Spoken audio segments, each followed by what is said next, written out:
I can't impart enough how much broader the camp experience is than what people think it is. I mean, there's no question, every camp person would love to see every single child in Ontario have that experience. And we try. I think there's statistics that will show that up to 50% of the kids who go to overnight camps get there because they've received some form of financial assistance. There's, charities like Amiki or Kids in Camp that I'm affiliated with. Our sole purpose in those charities are to assist the kids who may not have the financial resources. That's sort of part one. Part two is that schools that run outdoor education programs, whether it's in the fall where some of the mandate is not just outdoor education, but it's believed to be a coming together and a unifying opportunity, or in the spring as a reward combined with an outdoor education experience for kids who are graduating. They didn't just happen by fluke. They happened because there was an understanding that camps provided a very unique opportunity for an exposure to that kind of a setting.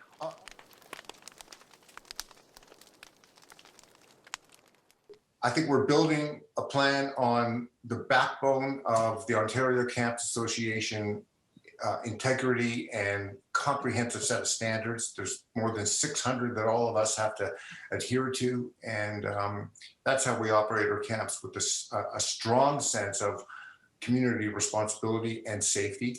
And so that we can operate, as Danny, you've drilled into us, safely and it is important, but responsibly and carefully. So getting to COVID, it's about mitigating risks. That's what camp people do.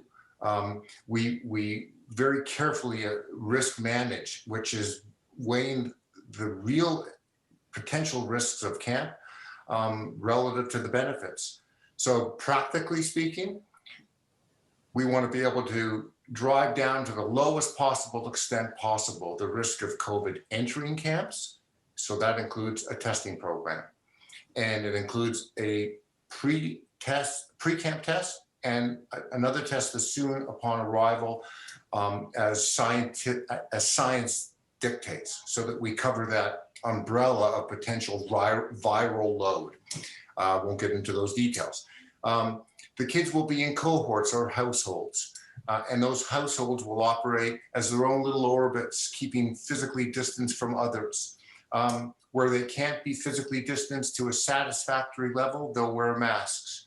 We'll shift, even though we're so dependent on outdoors and focused on outdoors, we'll shift even more activities to outdoors. So, if we had 1 or 2 outdoor dining events a week, it may be 10 times that.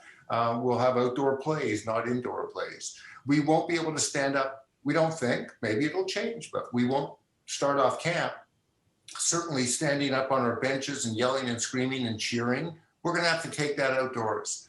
We're not going to be, I'm not going to be able to stand at the head of the buffet outdoor when the kids are taking homemade, home-cut French fries, and I'm not going to be able to steal a few. We're going to have to change the way food is served. And when kids go to canoeing, they're going to have to, the instructor is going to have to wear a mask. And we're going to have all of those types of health measures in place. That's just on the prevention of the enhanced hygiene, frequent disinfection. But that's on the prevention side. We also have to bake into our program outbreak management plans. And we have to be as prepared with those things as we are for the mitigation of COVID entering camp, and because we may have a case of COVID. But more than anything, we need to be able to properly diagnose it and test people on site and be prepared to deal with quarantining or isolation or contact tracing within those cohorts. That's a hint of some of the procedures that we're going to get into.